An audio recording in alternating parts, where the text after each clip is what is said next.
एक छोटा सा कस्बा था जहां रातें बहुत खामोश हुआ करती थीं। इसी कस्बे के एक पुराने से घर में एक लड़का रहता था जिसका नाम हमजा था। हमजा बोल नहीं सकता था, लेकिन उसकी आंखें बहुत कुछ कह देती थीं। हमजा के वालिद एक हादसे में फौत हो चुके थे और मां सलाई करके घर का खर्च चलाती थी। गरबती इनके दरवाजे पर दस्तक नहीं देती थी, बल्कि वो हमेशा अंदर ही बैठी रहती थी। हमजा स्कूल जाता था, लेकिन बच्चे उसका मजाक उड़ाते।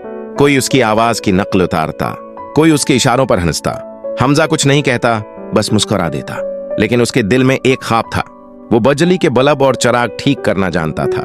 जब कभी किसी के घर बल्ब खराब होता तो हमजा खामोशी से जाकर उसे ठीक कर देता। बदले में वो कभी पैसे नहीं मांगता, बस एक मुस्कुराहट काफी होती थी। एक रात कस्बे में अचानक बिजली मुकम्मल तौर पर बंद हो गई। अंधेरा इतना गहरा था कि लोग घरों से बाहर निकलने से डर रहे थे। बारिश भी शुरू हो चुकी थी। बच्चे रो रहे थे, बुजुर्ग परेशान थे। इसी रात कस्बे के प्राइमरी स्कूल में एक मरीजा मौजूद थी जो शदीद बीमार थी। डॉक्टर ने कहा, अगर रोशनी न आई तो जान बचाना मुश्किल हो जाएगा। लोग इधर उधर दौड़ने लगे। कोई कहता, यह काम हमारे बस का नहीं। कोई कहता, अब जो होना है वो होगा। तब अचानक बारिश में एक छोटा सा साया आगे बढ़ा। ये हमजा था। गीले कपड़ों में, बरहना पांव, हाथ में एक टूटा हुआ टोल बॉक्स। वो बगैर कुछ कहे सीधा ट्रांसफार्मर के पास गया।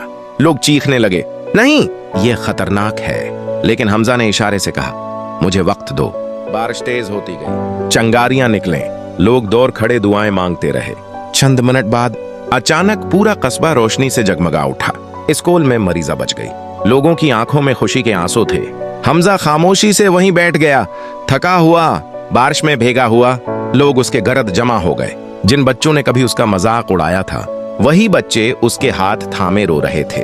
किसी ने कहा, यह लड़का गूंगा नहीं है, ये तो हमारे ज़मीरों से ज्यादा बोलता है। उस दिन के बाद कस्बे में एक तख्ती लगाई गई। ये रोशनी किसी मिशन ने नहीं, एक खामोश दिल ने जलाई है। और हमजा